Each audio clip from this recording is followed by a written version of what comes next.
Bismillahirrahmanirrahim. Assalamualaikum warahmatullahi wabarakatuh.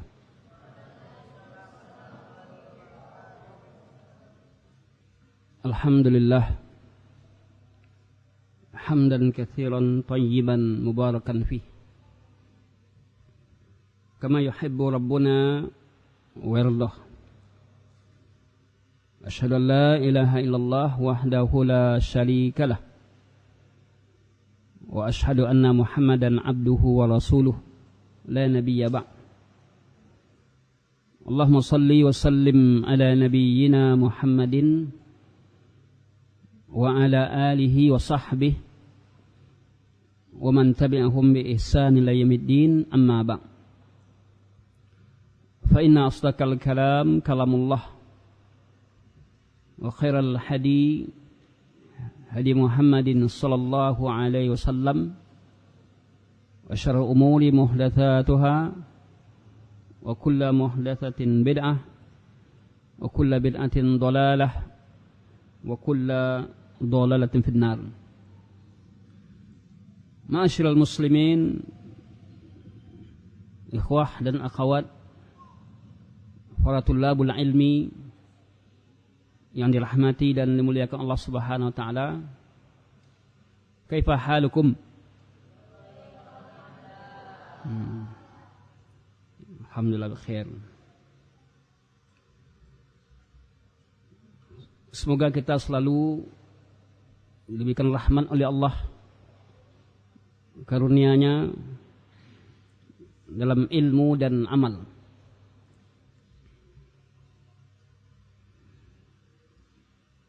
Kebutuhan kita kepada ilmu melebihi dari kebutuhan kita kepada makan dan minum. Kebutuhan kita kepada ilmu agama ini melebihi dari kebutuhan kita kepada makan dan minum. Kenapa demikian? Manusia paling banyak berapa kali manusia makan? Siapa tahu berapa kali kalian berapa kali paling banyak makan? 3 kali, 4 kali. Kalau dah 4 banyak sekali tu. 3, 4 lah paling banyak. Coba angkat tangan, ada yang makan 4 kali? Tidak ada ya. 3, 4 itu sudah banyak. Kalau kebutuhan kita kepada ilmu agama ini lebih dari itu, apapun yang kita lakukan harus ada ilmunya. Mulai kita dari bangun tidur. Apa ilmu bangun tidur? Apa yang kita baca? Doa. Doa bangun tidur. Apa doanya?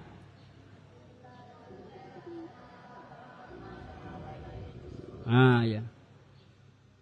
Baru bangun tidur kita dah baca doa. Ilmunya. Sampai nanti kita masuki kamar mandi atau WC, apa ilmunya? Melangkahkan kaki kiri. Kemudian baca doa. Keluar WC, apa ilmunya? Begitu seterusnya sampai apapun yang kita lakukan, ya, ada ilmunya. Makan kita, minum kita, berpakaian kita, ada ilmunya. Oleh karena itu, wajib bagi kita untuk mempelajari ilmu agama ini. Baik akidahnya, ibadahnya, muamalahnya, wajib kita pelajari. Talabul ilmi faridatun ala kulli muslim.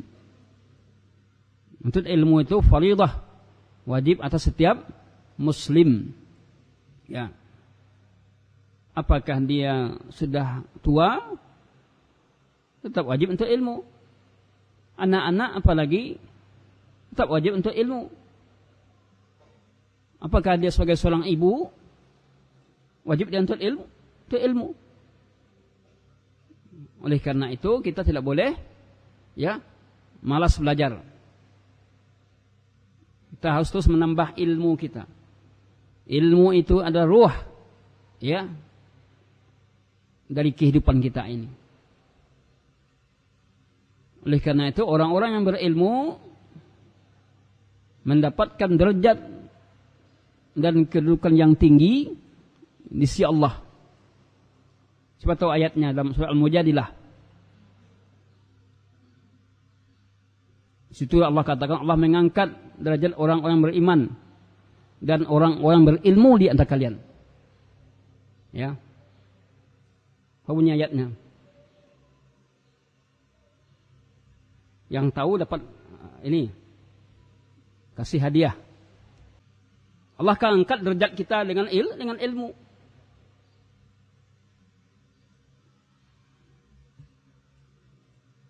Ayo. Panas atau dingin? Ya.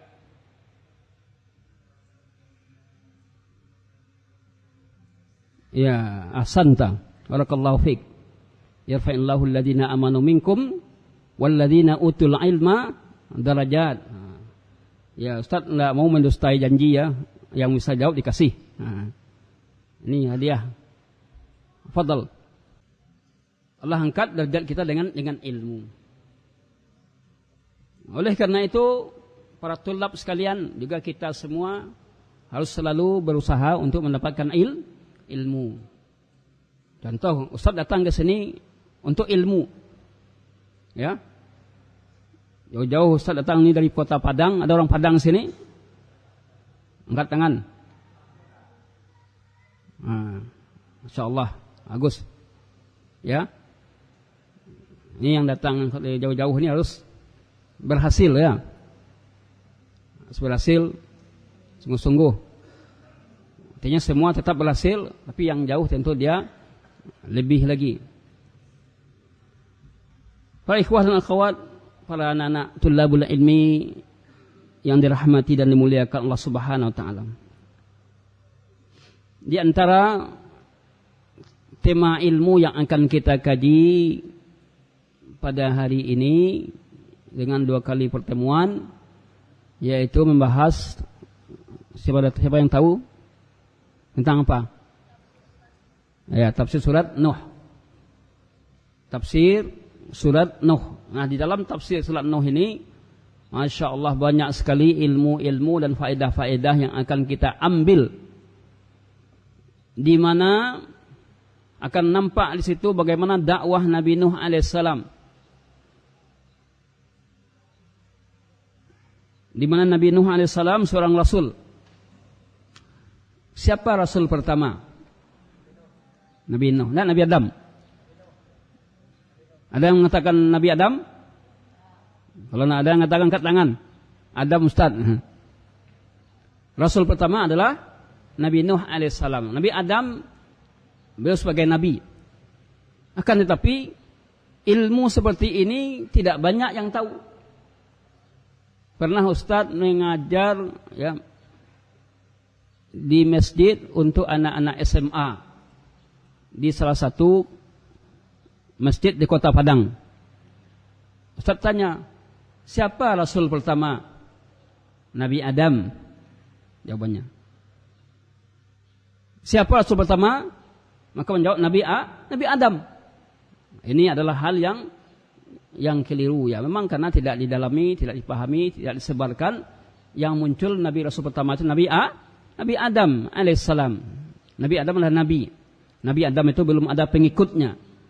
Bahkan di masa Nabi Adam boleh nikah dengan saudara. Ya. Boleh nikah di syariat Nabi Adam membolehkan nikah dengan saudara kandung. Karena manusia ketika itu tidak banyak kan? Ya. Tapi syariat Nabi Muhammad tidak boleh menikah dengan saudara. Saudara itu namanya mahram. Namun lebih banyak orang mengenal mahram itu muhrim katanya. Mana yang lebih tepat dalam bahasa Arab, mahram atau muhrim? Mahram. Kalau muhrim itu orang yang berihram artinya. Muhrim artinya apa? Orang yang berihram. Kalau mahram, wanita yang haram dinikahi. Itu makna mahram tadi. Mahram adalah wanita yang haram dinikahi. Surat Nuh hampir sama dengan surat Yusuf. Surat Nuh menceritakan di dalamnya tentang dakwah Nabi Nuh alaihissalam. Tidak ada dicampur dengan dakwah-dakwah Nabi yang lain. Menceritakan tantangan Nabi Nuh alaihissalam dalam berdakwah, di mana Nabi Nuh alaihissalam mengeluhkan keluhannya. Dia mengadu Nabi Nuh kepada Allah, bukan kepada manusia. Ini nanti bisa kita lihat dalam ayat ini, ayat-ayat yang ada dalam surat Nuh ini, bagaimana tentang dakwah Nabi Nuh alaihissalam. Nabi Nuh alaihissalam dikisahkan di dalam surat Nuh ini khusus tentang kisah Nabi Nuh dan dakwah beliau. Nabi Nuh alaihissalam berumur hampir 1000 tahun. Orang-orang dulu, anak-anak dan juga para ikhwah, umurnya panjang-panjang. Ya. Umat Nabi Muhammad sebagai umat terakhir umurnya pendek-pendek. Apa kata Nabi kita yang mulia? A'maru ummati ma baina sittin ila sab'in. Umur umatku antara 60 sampai 70 tahun. Ini umur umat Nabi Muhammad. Bayangkan, umur umat Nabi Nuh sampai 1000 tahun. Semakin berakhir zaman, umur semakin singkat. Begitu juga manusia dahulunya masa Nabi Adam tinggi-tinggi, ya, sampai 30 hasta tinggi orang dahulunya. Namun semakin ke ujung dia semakin pendek sampai kepada umat Nabi Muhammad, umat yang kecil.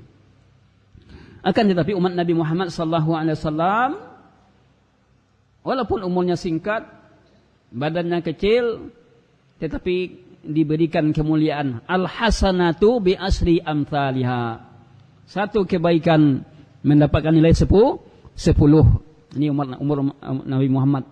Satu kebaikan yang dilakukan oleh umat Nabi Muhammad bernilai 10, bahkan sampai 700 kali lipat. Bayangkan, satu kebaikan sampai 700 kali lipat. Beruntunglah kita, orang-orang yang mau berbuat baik, dia mendapatkan nilai pahala yang besar di sisi Allah Subhanahu wa taala. Ikhwatuna fiddin yang dirahmati dan dimuliakan Allah Subhanahu wa taala. Di dalam surat Nabi Nuh ini tidak disebutkan nabi-nabi yang lain, ya. Karena begitu lamanya Nabi Nuh berdakwah. Sampai 950 tahun Nabi Nuh berdakwah, ya, kepada kaumnya. Khaufan min, takut akan berlanjutnya mereka di atas kekufuran. Maka kaum Nuh rata-rata binasa. Yang selamat dari kaum Nuh yang naik kapal Nuh saja tidak berapa orang.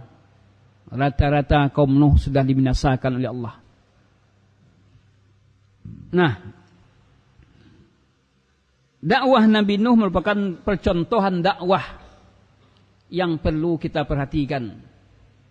Dakwah itu kan bukan hanya untuk orang lain. dakwah untuk keluarga kita, ya, di mana Allah katakan ku anfusakum wa ahlikum naro.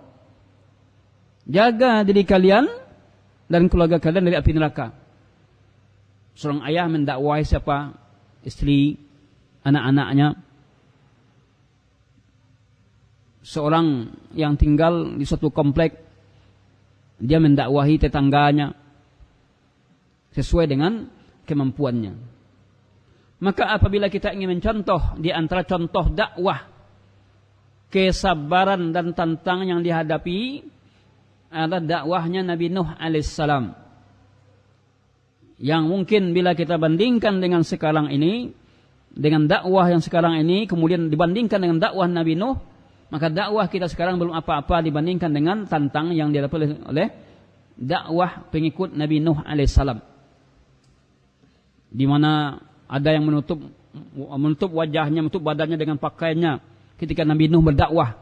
Ditutup wajahnya, ditutup pakaiannya supaya tidak bisa mendengar kata-kata Nabi Nuh.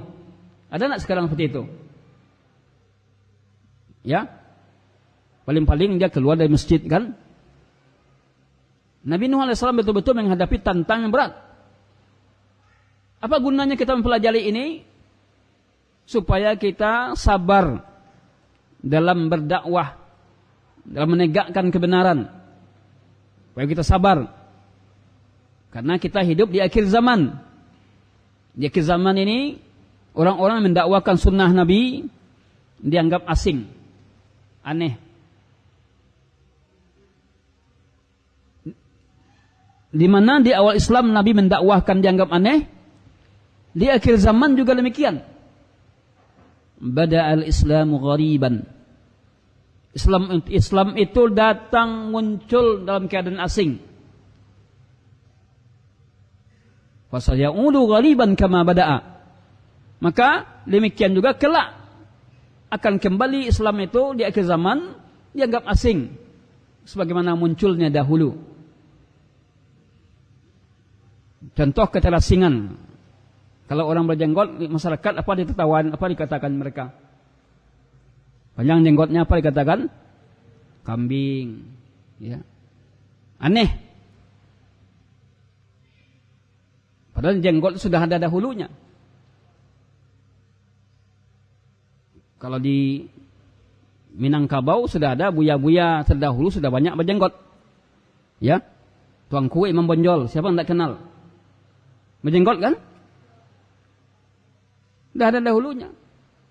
Kiai Haji Agus Salim, ya, berjenggot. Hanya saja ketika masyarakat sudah jauh dari sunnah, maka mereka menganggap jenggot itu hal yang biasa saja. Bahkan itu sunnah. Tidak apa-apa untuk dicukur kan, itu sunnah. Padahal kalimat sunnah itu tidak selalu artinya anjuran. Tetapi sunnah itu ada kalanya perbuatan Nabi yang tidak beliau tinggalkan. Sunnah. Yang Nabi SAW melazimkan dirinya untuk mengamalkan sunnah. Ada makna sunnah itu anjuran ada. Contohnya salat tahiyatul masjid kan sunnah tuh. Ketika tidak dilakukan tidak apa-apa. Karena dia anjuran. Salat rawatib tidak apa-apa. Namun ada sunnah-sunnah yang Nabi melazimkan melakukan itu sampai ke tingkat wajib, ya, seperti salat sesuai sunnah, ruku, sujudnya, maksud juga tadi berjenggot, menjaga jenggot atau memeliharanya. Namun jenggot ini tidak bisa dipaksakan, untuk tumbuh tidak bisa dipaksakan, dia tumbuh aja. Kalau tumbuh alhamdulillah, enggak tumbuh ya enggak apa-apa. Ya. Tapi kalau dia tumbuh jenggot ini ya dipelihara, dijaga. Kalau enggak tumbuh enggak apa-apa. Ya. Enggak ada dipaksa menjangkan jenggot, kan dia tumbuh sendiri. Para ikhwah yang dirahmati dan dimuliakan Allah Subhanahu wa taala. Mari kita lihat kembali tafsiran ya surat Nuh alaihissalam. Inna arsalna A'udzubillahi minasyaitonir rajim. Bismillahirrahmanirrahim. Inna arsalna Nuhan ila qaumihi an anzir qaumaka min qabli an ya'tiyahum adzabun alim. Sesungguhnya kami telah mengutus Nabi Nuh kepada kaumnya. Apa gunanya diutus? An anzir qaumak, untuk memberikan peringatan kepada kaummu sebelum datang azab yang pedih. Nih, di antara kasih sayang Allah kepada hambanya, yaitu Allah mengutus Rasul untuk menyelamatkan manusia. Setiap kaum, setiap umat, Allah utus Rasulnya. Di masa Nabi Nuh dan Nabi Nuh alaihissalam. Kalau tidak ada Rasul yang diutus, mungkin kita sudah sesat. Jikalau Allah tidak mengutus Rasul, niscaya kita akan sesat. Tapi dengan kasih sayang Allah, Allah utus setiap umat seorang Rasul agar bisa umat ini mengerti mana yang hak, mana yang batil, mana yang benar, mana yang salah. Itulah gunanya Rasul. Nah, qala ya qaumi inni lakum nadhirun mubin. Nabi Nuh alaihissalam mengatakan kepada kaumnya, inni lakum nadhirun mubin. Sesungguhnya aku terhadap kalian nadhirun, pemberi peringatan, mubin, yang nyata. Jadi Nabi Nuh alaihissalam kala beliau berdakwah kepada kaumnya, beliau menyampaikan hal ini, ya, bahwa aku adalah pemberi peringatan untuk memberikan rasa takut terhadap kekufuran. Karena di masa Nabi Nuh alaihissalam sudah banyak terjadi penyimpangan, kesyirikan. Jika tidak diutus seorang nabi, maka masyarakat akan binasa. Itulah Allah utus seorang nabi yang benar, Nabi Nuh alaihissalam. Nah, apa visi dan misi daripada dakwah Nabi Nuh ini? Inilah dijelaskan pada ayat berikutnya. An ya'budullaha wattaquhu wa ati'uhu. Ini apa ini? Visi dan misi dakwah Nabi Nuh. Sama dengan nabi-nabi yang lain. Sama dengan rasul yang lain, dengan Nabi Muhammad. Karena dakwah ini disatukan dengan apa? Visi dan misi tauhid. Beribadah hanya kepada Allah, menjauh segala bentuk kesyirikan. Oleh karena itu dakwah Nabi, dakwah para anbiya, para rasul, dan dakwah yang mengikuti dakwah para rasul, visi dan misi mereka sama, agar manusia hanya menyembah Allah saja dan menjauhi segala bentuk kesyirikan. Jadi kalau ada dakwah yang membela kesyirikan, maka dakwah itu bertentangan dengan visi dan misi dakwah para rasul. Datang ke kuburan minta-minta boleh, ya, tidak apa-apa. Dakwah itu bertentangan dengan visi dan misi dakwah para rasul.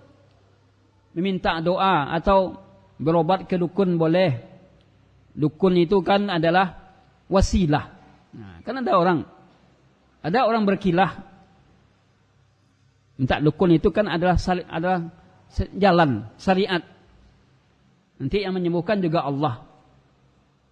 Jelas ini bertentangan dengan visi dan misi dakwah para rasul. Karena dakwah para rasul itu tidak boleh, ya, datang ke tukang tenung, tidak boleh datang ke dukun. Jadi jelaslah di sini, baru awal-awal surat sudah dinyatakan Nabi Nuh mengajak kepada an ya'budullaha, wattaquhu wa ati'un. Ini dia. Wa'budu wahdah. Sembahlah hanya Allah saja yang kamu sembah, jangan menyembah selain Allah. Jangan beribadah kepada selainnya. Wala bisyirki, tidak boleh membuat syirik. Oleh karena itu, beribadah kepada Allah wajib disertai dengan menjauhi segala bentuk kesyirikan.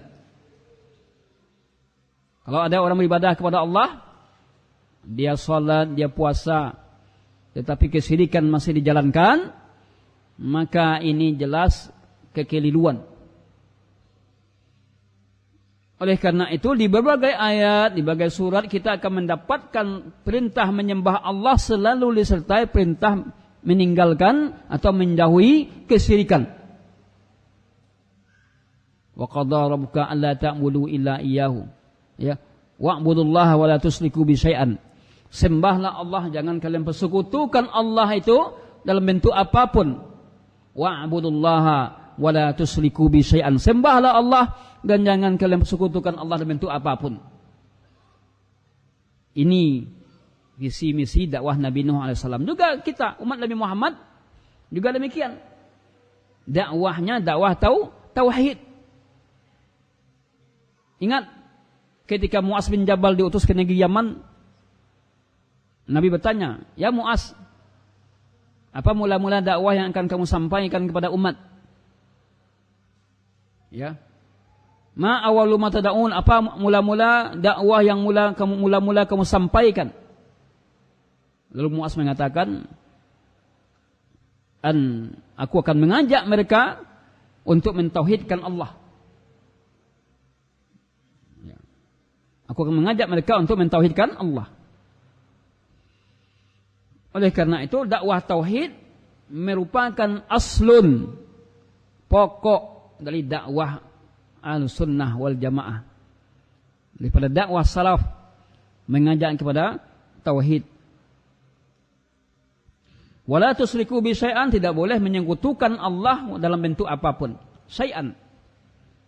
Tidak boleh berbuat syirik walaupun sedikit. Sedikit aja tidak boleh. Apalagi banyak.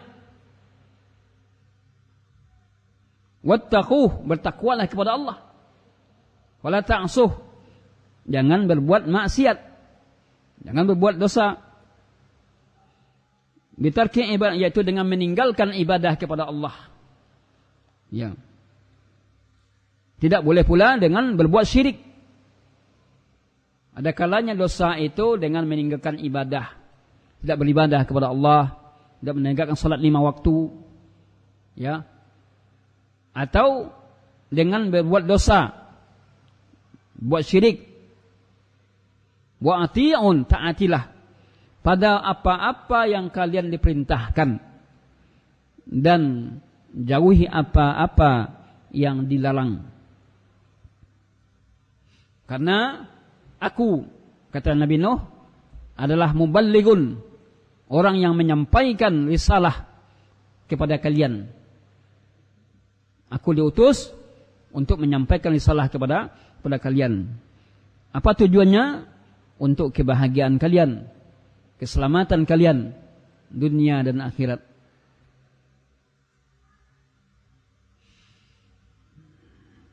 Kemudian, apa yang Allah berikan jika sekiranya kaum Nuh mentaati perintah Allah, perintah Rasulnya? Maka ayat ketiga mengatakan, yaghfir lakum min dunubikum wa yuakhirkum ila ajalin musamma. Mentaati perintah Allah, perintah Rasulnya akan membuahkan apa? Yaghfir lakum min dunubikum. Allah akan mengampuni dosa kalian.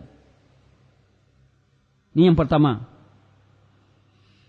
Wa yuakhirkum ila ajalin musamma. Yang kedua adalah Allah akan sampaikan ajal kalian pada waktu yang telah ditentukan.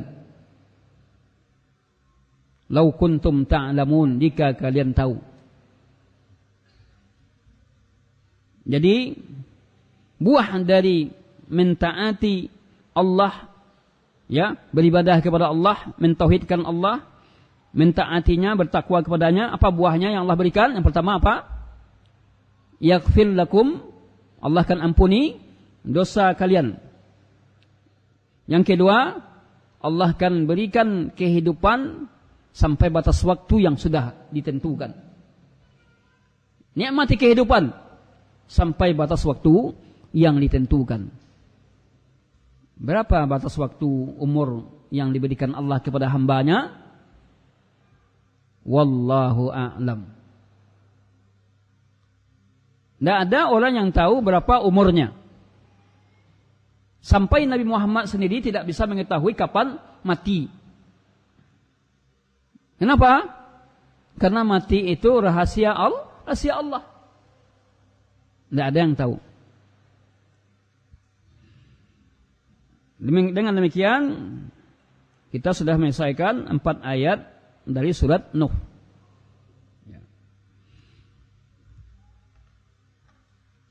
Apa faedah yang diambil dari 4 ayat ini?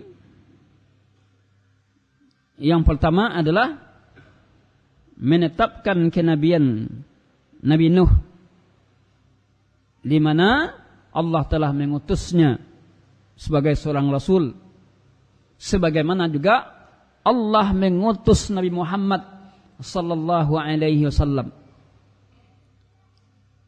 Inna arsalna Nuhan ila qaumih. Sungguhnya aku telah mengutus Nabi Nuh kepada kaumnya. Arsalna berarti ayat ini menetapkan Nabi Nuh sebagai seorang rasul. Sebagaimana juga Nabi Muhammad sebagai seorang rasul. Yang kedua adalah pelajaran dapat diambil dari ayat ini yang kedua. Takrir tauhid, menetapkan tauhid sebagai dakwah Nabi Nuh alaihissalam, mengajak umat kepada tauhid. Di mana Nabi Nuh alaihissalam kaumnya adalah musyrikin, orang-orang musyrik. Maka Nabi Nuh alaihissalam membatalkan kesyirikan mereka dan mengajak mereka untuk bertauhid.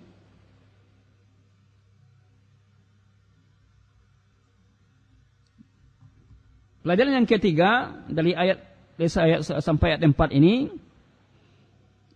menetapkan akidah qada dan qadar. Menetapkan adanya akidah, keyakinan qada dan qadar, ketentuan yang telah berlaku. Masing-masing kita ini sudah ditentukan oleh Allah. Rezeki kita, siapa calon pasangannya ditentukan oleh Allah.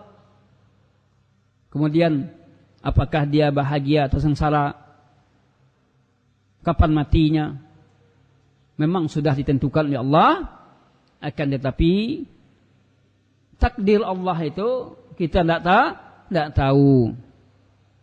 Hanya saja kita disuruh oleh Allah untuk menempuh jalan kebaikan. Siapa yang menempuh jalan kebaikan, itulah takdirnya. Dia mendapatkan takdir yang baik. Siapa yang menempuh jalan keburukan, jalan kesesatan, itu pula takdirnya. Jadi takdir Allah itu, Allah sudah tetapkan takdir, tetapi Allah menetapkan takdir yang baik. Ingin mencapai kebaikan, lakukan ini. Taati Allah. Ketika ingin mencapai kerugian, ya, dia akan membuat dosa dan maksiat. Akan tetapi kita tidak boleh bersandar dengan takdir. Bagaimana bersandar dengan takdir? Kalau yo ditakdirkan Allah mau jadi orang pintar, tidak beraja pun tidak apa-apa, tak apa-apa. Ini bersandar dengan takdir. Kalau Allah takdirkan saya jadi orang pintar, tidak belajar pun tetap akan pintar. Ini tidak benar. Kalau Allah takdirkan saya masuk neraka, masuk surga, tidak beramal pun tidak apa-apa. Ini adalah salah. Karena ada ancaman bagi orang yang berbuat maksiat. Lakukan ketaatan kepada Allah, berbuat baik, beramal saleh, itulah takdir. Ketika seorang berbuat dosa dan maksiat, itulah takdirnya. Sedangkan takdir buruk tidak boleh disandarkan kepada Allah. Kenapa? Allah tidak pernah menginginkan keburukan kepada hambanya. Tidak boleh kita menyandarkan keburukan kepada Allah. Karena Allah itu jauh daripada sifat keburukan. Walillahi asma'ul husna fada'uhu biha. Kepunyaan Allah nama-nama yang baik, berdoalah dengannya. Maka keburukan tidak boleh disebabkan kepada Allah.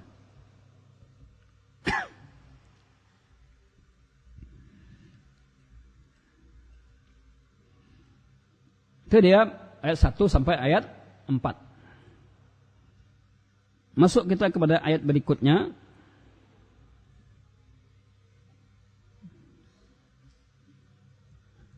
A'udzubillahi minasyaitonir rajim.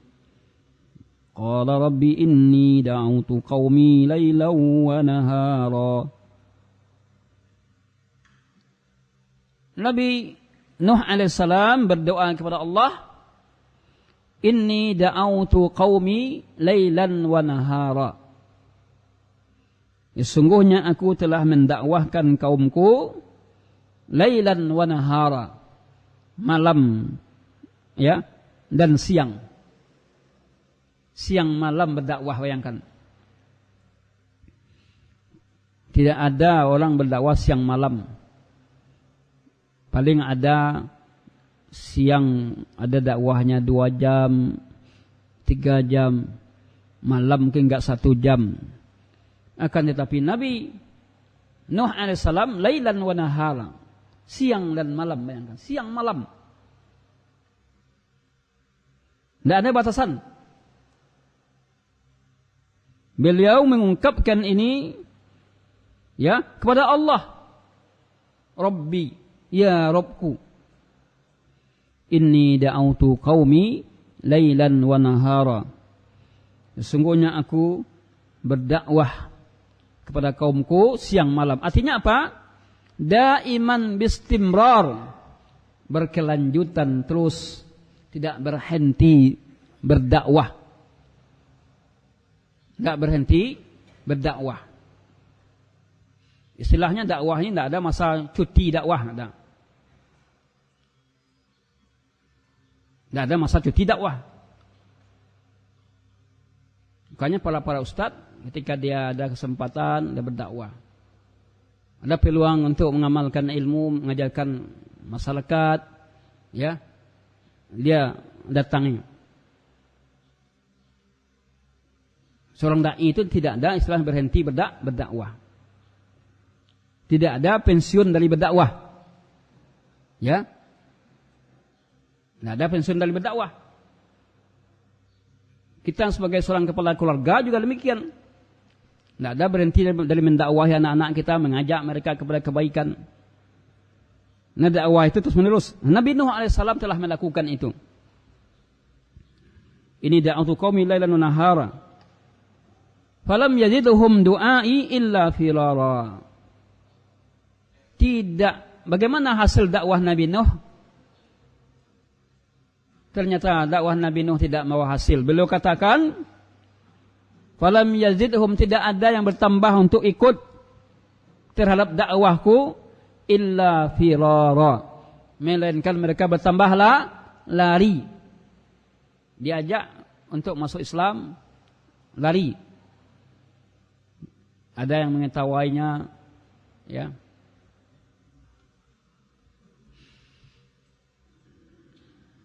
Apa yang dakwahkan Nabi Nuh? Dakwah kebenaran. Beribadah hanya kepada Allah saja. Menjauh segala bentuk kesyirikan. Lari mereka. Apa sikap kaum Nuh terhadap dakwahnya? Mari kita lihat. Wa inni kullama da'autuhum litaghfira lahum ja'alu asabi'ahum fi adanihim. Beliau Nabi Nuh alaihissalam mengadukan kepada Allah, sungguhnya aku ketika aku mengajak mereka ke jalan Allah supaya Allah ampuni dosa mereka. Ya. Apa sikap kaum Nuh? Ja'alu asabi'ahum fi adanihim. Mereka menjadikan tangan jari-jari mereka masuk ke telinga mereka. Ini yang pertama.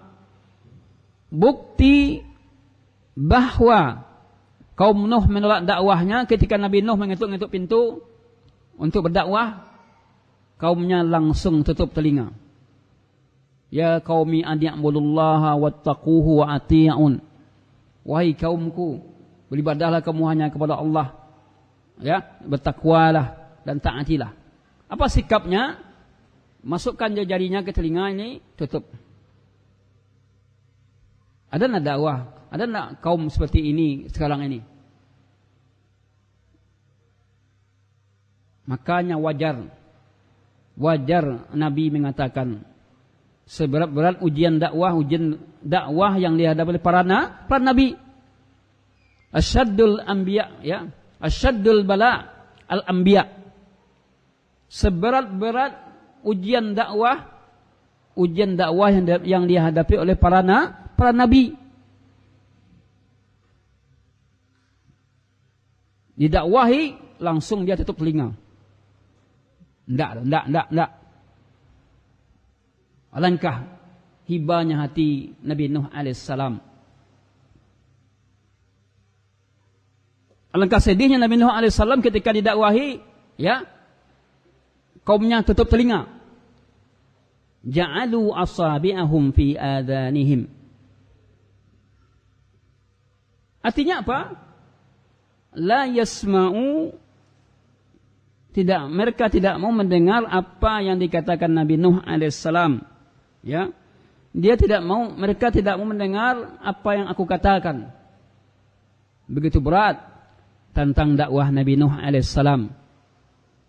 Dibandingkan dengan kita sekarang ini, kita belum apa-apa dakwah kita dibandingkan dengan dakwah Nabi Nuh alaihissalam. Nabi Nuh, karena dia kaumnya banyak musyrikin, ya, Nabi Nuh mengajak, itu pun diajak dengan lemah lembut. Ketika diajak, mereka tutup telinga.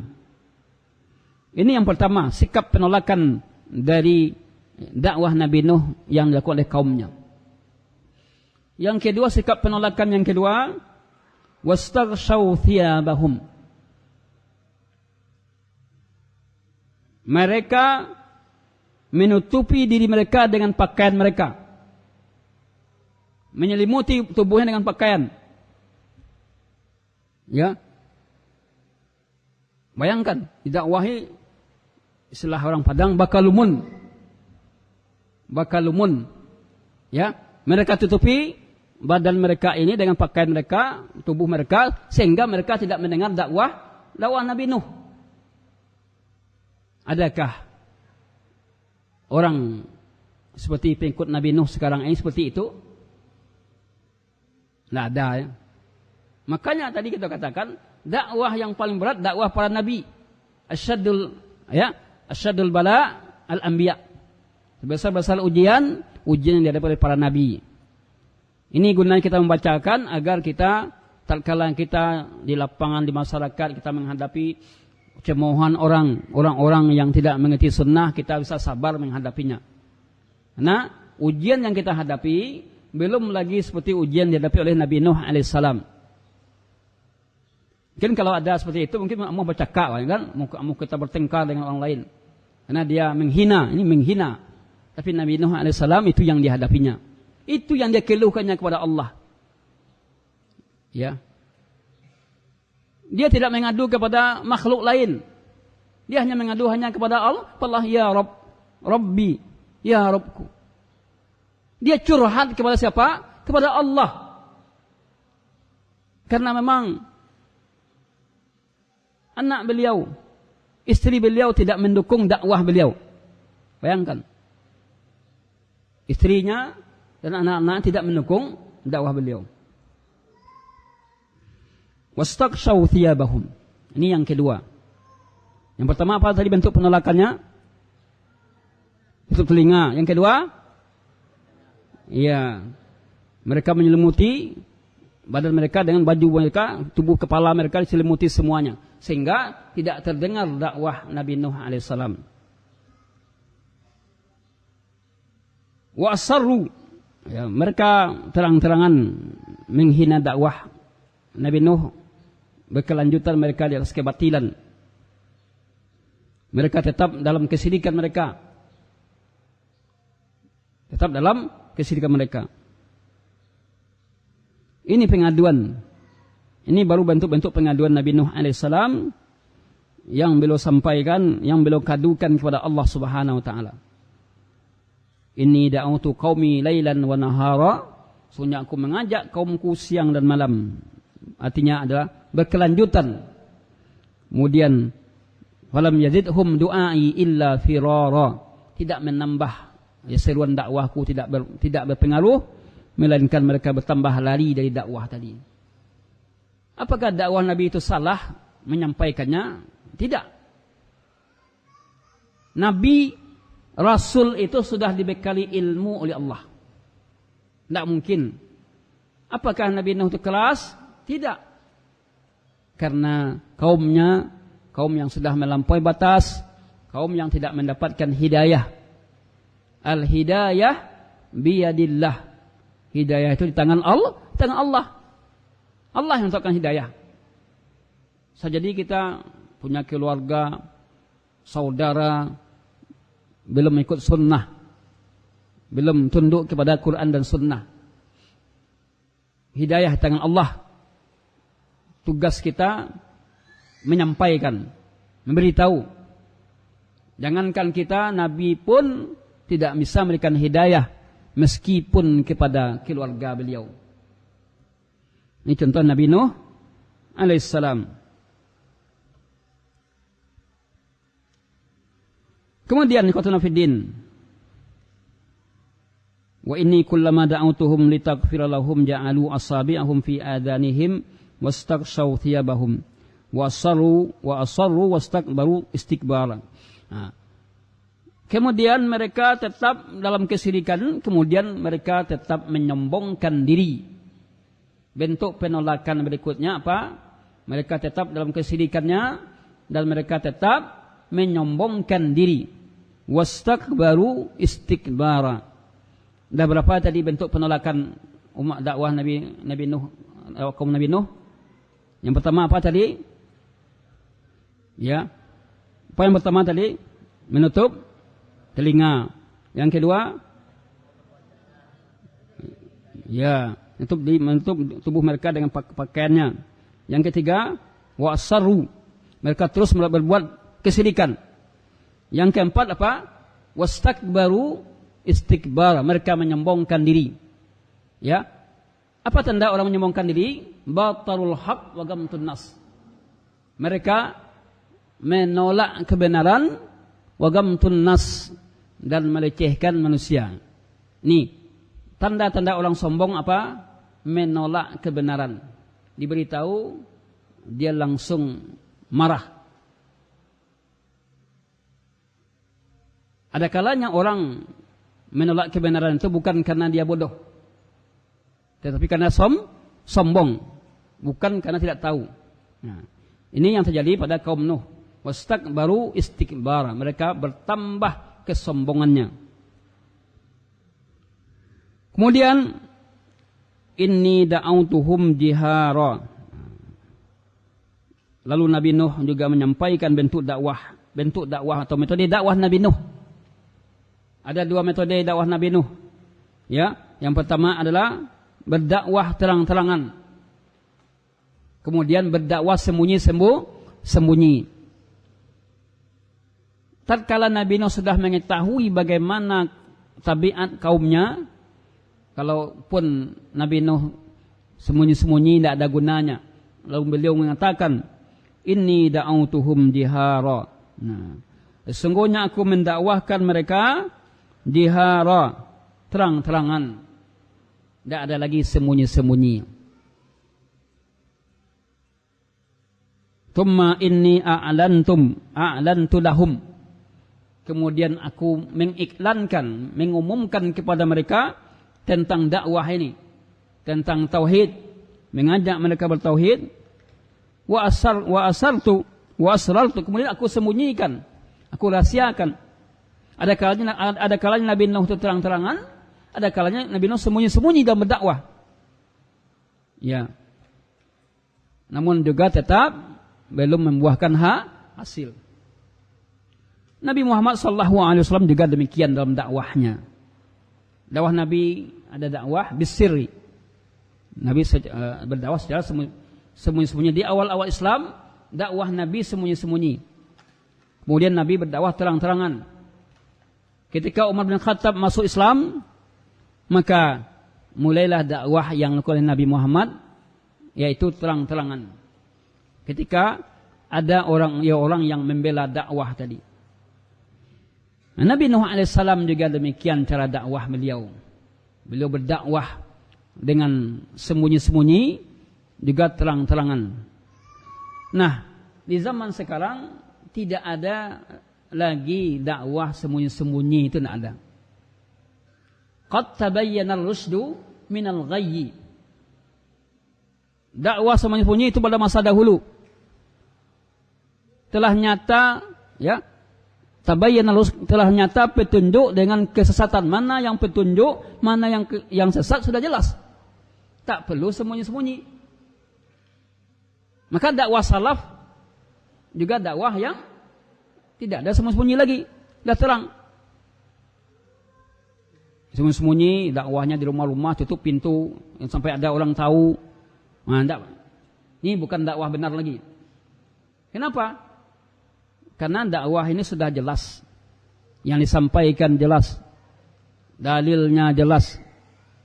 Tidak ada lagi bentuk sembunyi-sembunyi. Qadana fiddin yang dirahmati dan dimuliakan Allah Subhanahu wa taala. Summa inni da'autuhum jihara. Sungguh aku berdakwah terang-terangan. Summa inni a'lantu lahum. Aku mengumumkan kepada mereka tentang dakwah ini. Wa asrartu, aku rahasiakan kepada mereka israra, dalam bentuk rahasia tertentu. Artinya dakwah yang dilakukan Nabi Nuh AS berbagai macam cara, dengan terang-terangan, dengan sembunyi-sembunyi, tetap beliau melakukan ini.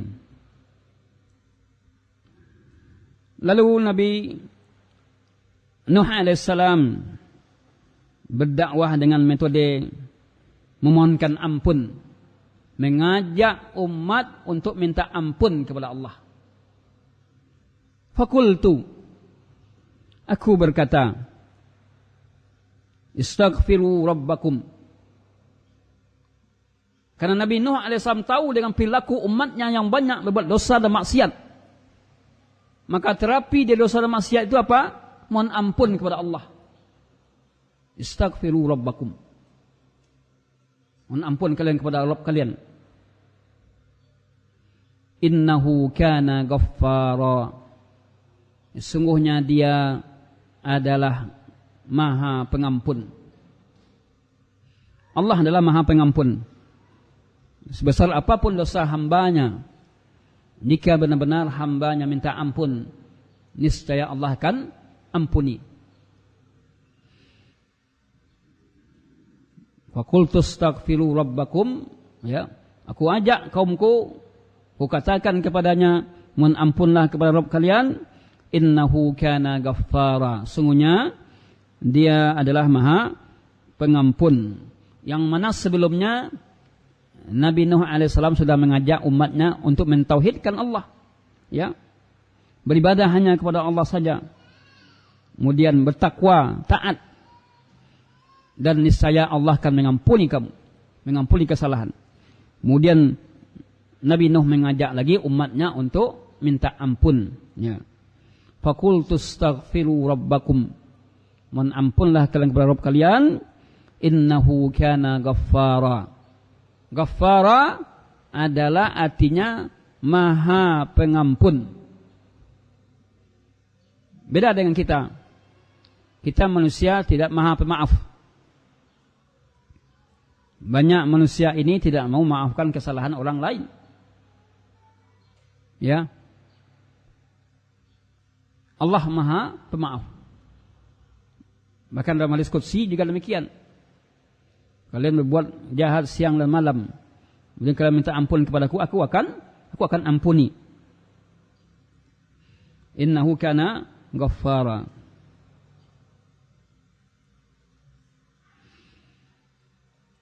Kemudian ikhwatuna fiddin, pada kelanjutan ayatnya Nabi Nuh alaihissalam menyebutkan, ya, yursilis buah dari memohon ampun itu, ya, niscaya Allah akan datangkan hujan. Yursilis sama'u alaikum midrara, ya.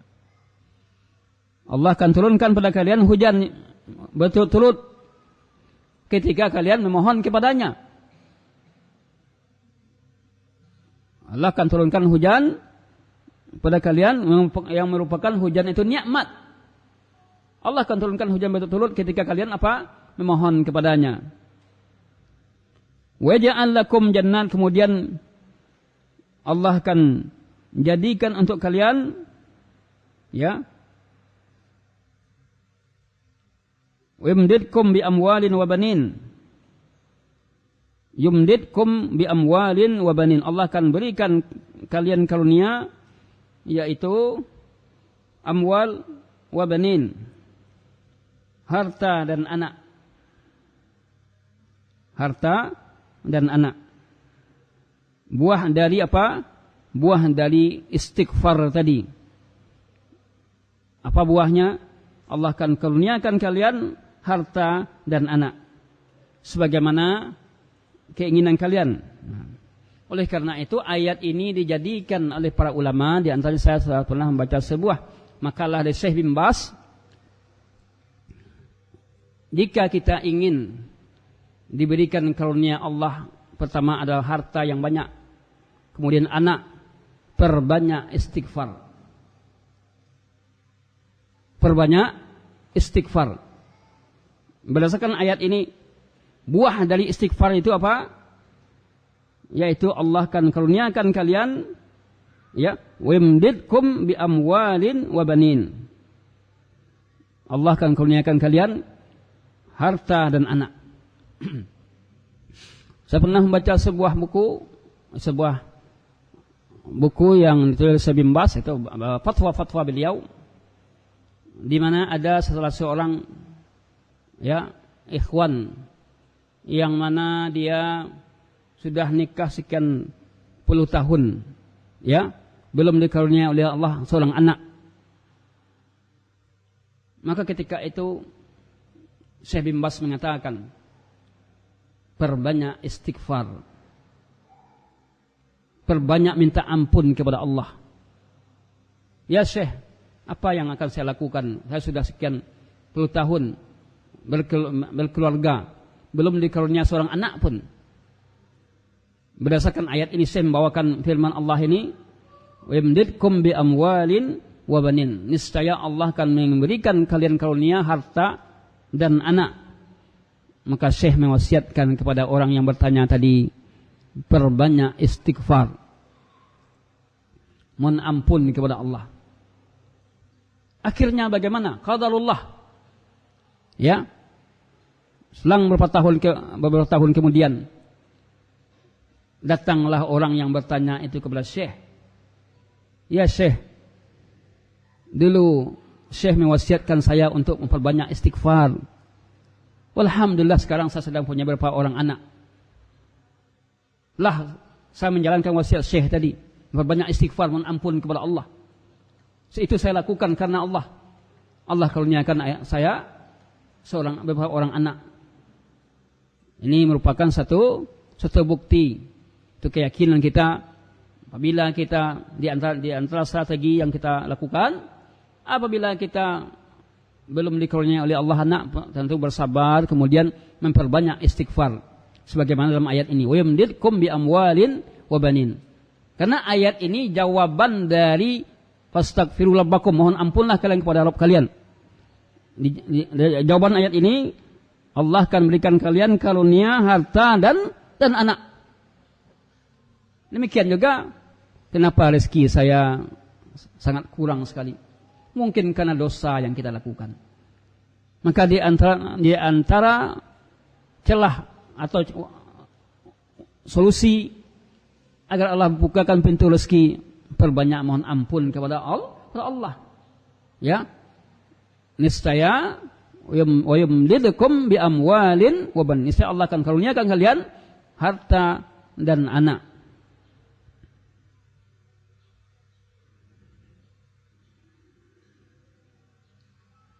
Kemudian waja'al lakum jannatin. Di antara karunia yang Allah berikan, buah daripada memperbanyak istighfar dan taat kepada Allah. Berdasarkan surat Nuh ini, waja'al lakum jannatin. Allah akan jadikan untuk kalian jannatin. Jannatin jamak dari jannah. Kebun-kebun yang penuh dengan kenikmatan. Ya. Maka surga itu namanya jannah. Kenapa? Karena surga itu ada taman-taman indah yang manusia bermukim di situ. Jannah itu artinya taman-taman. Wa ja'al lakum anhara. Kemudian Allah karuniakan untuk kalian ya sungai-sungai, ya anhara yang mengalir di bawahnya sungai-sungai. Sungai-sungai kenikmatan. Sungai-sungai di surga tidak sama dengan sungai yang ada di dunia ini. Sungai-sungai di surga airnya enak untuk diminum, untuk dinikmati. Di antara contoh sungai di surga, Khawdu Al-Kautsar, Telaga Al-Kautsar. Ya, Telaga Al-Kautsar. Di mana telaga ini panjangnya 1 bulan perjalanan. Siapa yang meneguk air 1 teguk, ya kemudian rasanya lebih manis daripada madu, lebih putih daripada susu. Ya, warnanya lebih putih daripada susu, rasanya lebih manis daripada madu. Siapa yang meminum air telaga tadi, maka dia tidak akan haus untuk selama-lamanya. 1 teguk minum air tak akan haus selama-lamanya. Enak kan? Telaga Al-Kautsar. Inna a'tayna kal kautsar. Sungguhnya kami telah memberikan kepadamu Al-Kautsar. Ikhwatul fillah, para jemaah yang dimuliakan Allah, itulah yang baru yang bisa kita sampaikan. Pembahasan kita tentang surat Nuh ini. Insyaallah nanti kita akan lanjutkan pada sesi yang kedua. Kalau tidak ada 1 kuis ya. Kuis tentang pembahasan kita dari surat Nuh tadi. Apa misi utama dakwah Nabi Nuh? Mengajarkan tauhid pada umatnya. Masya Allah, barakallahu fiik. Mas muka? Abdul Ghani.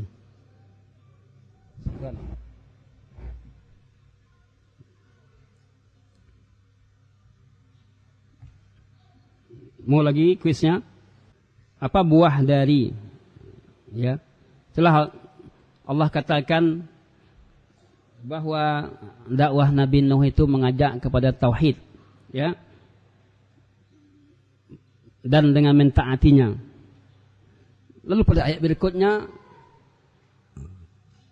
Allah katakan buah dari dakwahnya tadi. Apa buahnya? Diampuni dosanya, kemudian Masya Allah, diampuni dosanya dan diberikan apa tadi? Diampuni dosanya, ya diberikan kehidupan sesuai dengan masa atau ajalnya. Baik. Barakallahu fiik.